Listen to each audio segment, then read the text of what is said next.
दुनिया इस हफ्ते कार्यक्रम में आपका स्वागत है। मेरा नाम है नील। आज के एपिसोड में हम एक बड़ी खबर पर बात करेंगे। 3 या 2 नहीं, 1। इससे आज आप इस कार्यक्रम में थोड़ा बदलाव पा रहे होंगे, तो आइए पहले थोड़ी सी बात इस बदलाव पर ही कर लेते हैं। आप जानते हैं कि यह कार्यक्रम हर रविवार यानी आज ही के दिन प्रसारित होता रहा है, जिसमें हम देश दुनिया को प्रभावित करने वाली चुनिंदा अंतर्राष्ट्रीय खबरों की चर्चा करते हैं। इस कार्यक्रम के संदर्भ में कई विद्यार्थियों ने हमें इस आशय मैसेज भेजे कि एक साथ 2-3 खबरों को तैयार करने और याद रखने में उन्हें कठिनाई आ रही है। तो अगर हम कुछ ऐसी व्यवस्था कर सकें जिससे ये कठिनाई दूर हो जाए तो उनकी तैयारी और बेहतर हो सकेगी। इसी को ध्यान रखते हुए हम इस कार्यक्रम में एक बदलाव कर रहे हैं। अब हम एक स्टोरी के साथ आपके साथ सप्ताह में 3 बार जुड़ेंगे। इससे आप आसानी से एक टॉपिक तैयार भी कर सकेंगे और आपके लिए इसे याद रख पाना भी आसान होगा। साथ ही आपके पास ये अवसर भी होगा कि आप अंत में तीनों स्टोरीज रिवाइज भी कर सकें। हमें उम्मीद है ये बदलाव आपके लिए बेहतर अनुभव वाला सिद्ध होगा। अब आइए बड़ी खबर पर बात करते हैं। बड़ी खबर में हम जानेंगे कि अफ्रीकी देश माली G5 समूह से अलग क्यों हो रहा है और इसे इस समूह के लिए बड़े झटके के तौर पर क्यों देखा जा रहा है।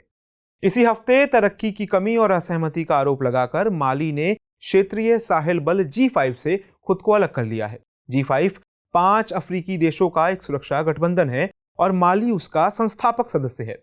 लिहाजा माली द्वारा इस समूह से हाथ खींचने का मतलब समूह की ताकत का कम होना। यही वजह है कि अफ्रीका के लिए संयुक्त राष्ट्र के शीर्ष राजनीतिक अधिकारी ने माली के इस कदम पर खेद जताते हुए इसे दुर्भाग्यपूर्ण बताया है।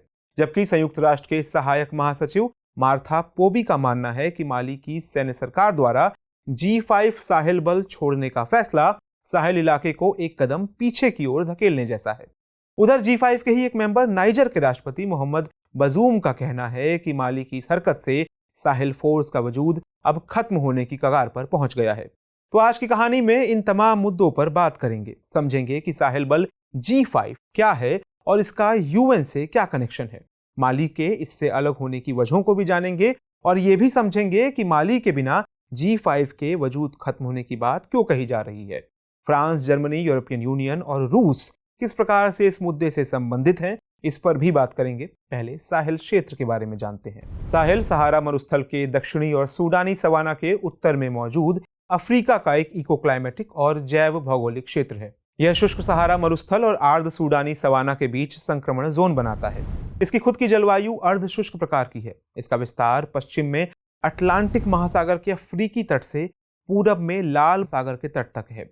इस क्षेत्र में मोटे तौर पर अफ्रीका के Mauritania, Gambia, Senegal, Burkina Faso, Mali, Niger, Chad, Guinea Bissau, Sudan और इरिट्रिया देश आते हैं। उत्तरी अफ्रीका के दक्षिण मध्य अक्षांशों में फैले होने के कारण साल के तकरीबन 8 महीने यहाँ मौसम शुष्क ही रहता है। इसी क्षेत्र में स्थित माली एक लैंडलॉक्ड देश है जिसकी राजधानी बमाको इसके दक्षिणी हिस्से में मौजूद है। माली उत्तर में अल्जीरिया से अपनी सीमा साझा करता है। मॉरिटानिया और सेनेगल इसके पश्चिम में स्थित हैं, जबकि दक्षिण पश्चिम में गिनी और दक्षिण पूर्व में लैंडलॉक्ड बुर्किना फासो मौजूद है। कोट दी आइवर इसके दक्षिण में है, जबकि पूरब में इसकी सरहद नाइजर से लगती है। लैंडलॉक्ड होने के चलते यह किसी भी तरफ से समुद्र से अपनी सीमा साझा नहीं करता है। 21 मिलियन की आबादी वाले देश माली का अधिकांश हिस्सा आंतरिक संघर्ष से त्रस्त है। ये संघर्ष साल 2012 में पहली बार माली में उभरा और बाद में पड़ोसी देश बुर्किना फासो और नाइजर में भी फैल गया। इस संघर्ष से निपटने के लिए ही साल 2017 में माली, नाइजर और चाड ने मॉरिटानिया और बुर्किना फासो के साथ मिलकर G5 का गठन किया।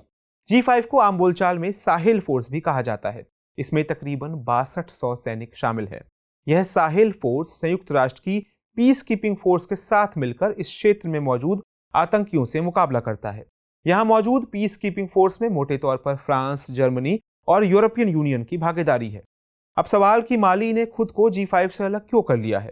दरअसल माली का कहना है कि G5 में बाहरी देशों की दखलंदाजी बहुत बढ़ गई है, जिसके चलते G5 के देशों के बीच असहमतियां बढ़ी हैं, जिससे G5 की तरक्की में रुकावट पैदा हो गई है। संयुक्त राष्ट्र द्वारा मिलने वाले फंड्स में भी काफी कमी कर दी गई है। इन सब कारणों से G5 कमजोर हो गया है, मगर असली वजह ये नहीं है।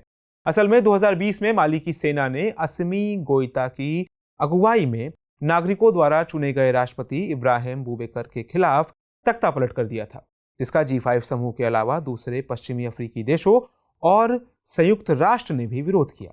इस विरोध का मुकाबला करने के लिए सैन्य सरकार ने रूस की निजी सैन्य समूह वैगनर से सहायता लेनी शुरू कर दी और पीस कीपिंग फोर्स पर अंदरूनी मामलों में दखल का आरोप लगाकर उसकी सहूलियत में कमी कर दी। इसकी एक बड़ी वजह यह भी थी कि औपनिवेशिक काल में माली फ्रांस के अधीन था।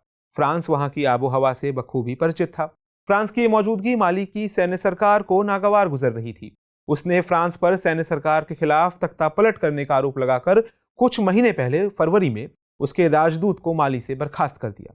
इससे नाराज होकर फ्रांस, जर्मनी और यूरोपीय संघ माली में अपनी भागीदारी कम करने लगे।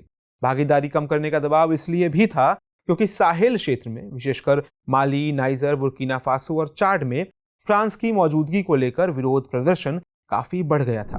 हालांकि भागीदारी कम करने के पीछे फ्रांस, जर्मनी और यूरोपीय संघ का कहना है कि वैगनर द्वारा माली में मानवाधिकारों का उल्लंघन किया जा रहा है, जिसे माली की सैनिक सरकार सपोर्ट करती है।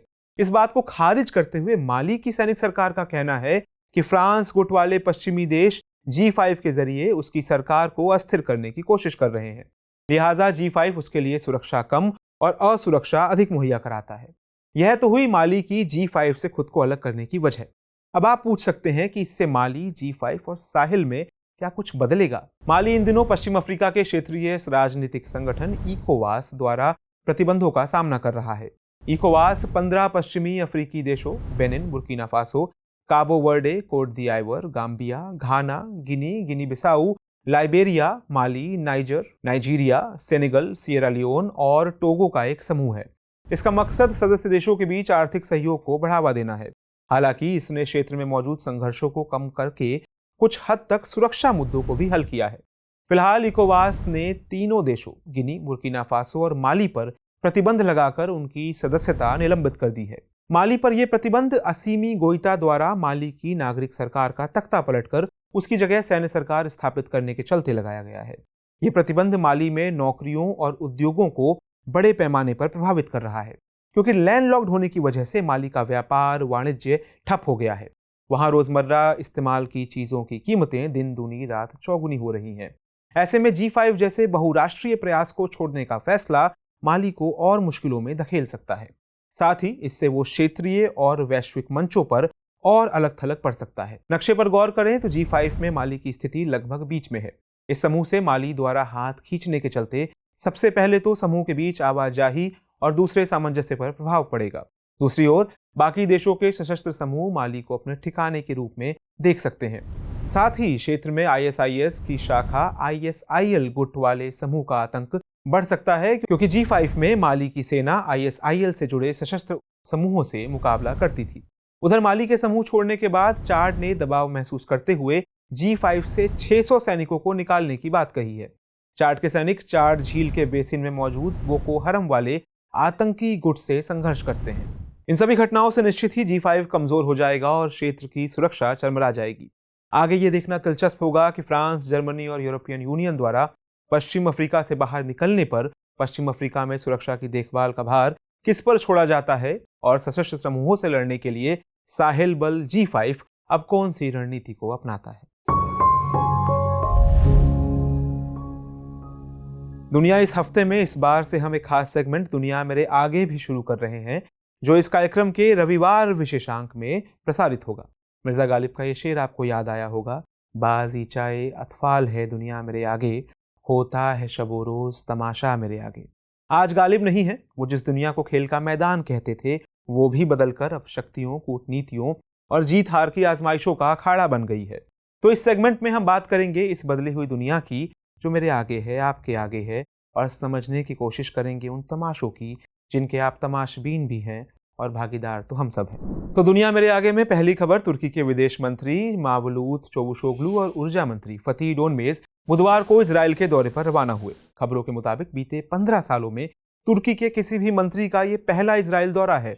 कई सालों से दोनों देशों के आपसी संबंधों में तनाव रहा है। हाल के दिनों में तुर्की और इजराइल आपसी संबंधों को बेहतर करने का प्रयास करते दिख रहे हैं। मार्च में इजराइल के राष्ट्रपति इस्साक हर्जोग तुर्की गए थे। गौरतलब है कि तुर्की इन दिनों केवल इजराइल ही नहीं बल्कि कई क्षेत्रीय ताकतों के साथ अपने संबंधों को बेहतर करने की कोशिश में लगा हुआ है।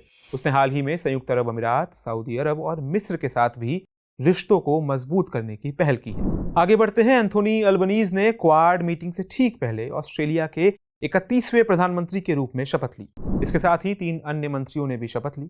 शपथ के बाद पहली आधिकारिक दौरे के रूप में अमेरिका, भारत और जापान के नेताओं से मिलने के लिए प्रधानमंत्री टोक्यो गए। टोक्यो में क्वाड देशों का दूसरा शिखर सम्मेलन आयोजित हुआ था। अल्बनीज को लेकर लेबर पार्टी ने चुनाव में स्कॉट मॉरिसन की कंजर्वेटिव सरकार को चैलेंज किया था और हराया भी। पिछले 1 दशक में पहली बार है जब ऑस्ट्रेलिया में लेबर सरकार का गठन हुआ है। अगली खबर में यूके और ईयू के बीच व्यापार युद्ध शुरू होने के आसार बढ़ने लगे हैं। आयरिश प्रधानमंत्री माइकल मार्टिन ने कहा है कि अगर ऐसा हुआ तो यूरोप के लिए अच्छा कदम नहीं होगा। दरअसल यूके की सरकार ने पिछले हफ्ते कहा कि वो 1 सप्ताह के भीतर ब्रेक्जिट सौदे के प्रमुख हिस्से को खत्म कर देंगे। ये सौदा ब्रिटेन और यूरोपियन यूनियन द्वारा 2019 में किया गया था। इसका मकसद ब्रेक्जिट के बाद यूके और ईयू के बीच व्यापार को बनाए रखना था। यूके द्वारा इस सौदे से एक तरफा रूप से बाहर निकलने से ग्रेट ब्रिटेन और उत्तरी आयरलैंड के बीच माल के व्यापार पर अवरोध पैदा हो जाएगा। ऐसा ना हो, इसके लिए आयरिश प्रधानमंत्री ने यूके सरकार को ब्रेक्जिट के बाद व्यापार व्यवस्था में हुए बदलाव को लेकर ईयू से बातचीत करने को कहा है। हालांकि यूरोपीय संघ के पास भी पूरे ब्रेक्जिट व्यापार सौदे को निलंबित करने की शक्ति है। और अगली खबर में बीते दिनों अमेरिकी प्रांत टेक्सास के उवाल्डे में एक स्कूल में फिर से गोलाबारी की घटना हुई। इस गोलाबारी में तकरीबन 19 बच्चों और 2 वयस्कों की मौत हो गई, जबकि 17 अन्य घायल हो गए। बफेलो किराना स्टोर में हुई घातक हिंसा के 1 महीने के भीतर अमेरिका में इस तरह की ये दूसरी घटना है। इससे पहले भी अमेरिका के ही सैंडी हुक, पार्कलैंड और ऑरलैंडो नाइट क्लब में ऐसी घटनाएं हो चुकी हैं। अब पूरे बुलेटिन के बाद आपके लिए एक सवाल है, साहिल बल G5 क्या है? माली के G5 से अलग होने पर साहिल में क्या बदलाव आएंगे? चर्चा कीजिए। दुनिया इस हफ्ते के रविवार विशेषांक में इस बार इतना ही। मिलते हैं इस सप्ताह फिर से नई खबरों के साथ जो आपकी और हमारी दुनिया को बदल रही हैं। तब तक ये नए बदलाव आपको कैसे लगे? अपने फीडबैक, अपने सुझाव हमें कमेंट सेक्शन में ज़रूर दें। हम उनकी प्रतीक्षा करेंगे। नमस्कार।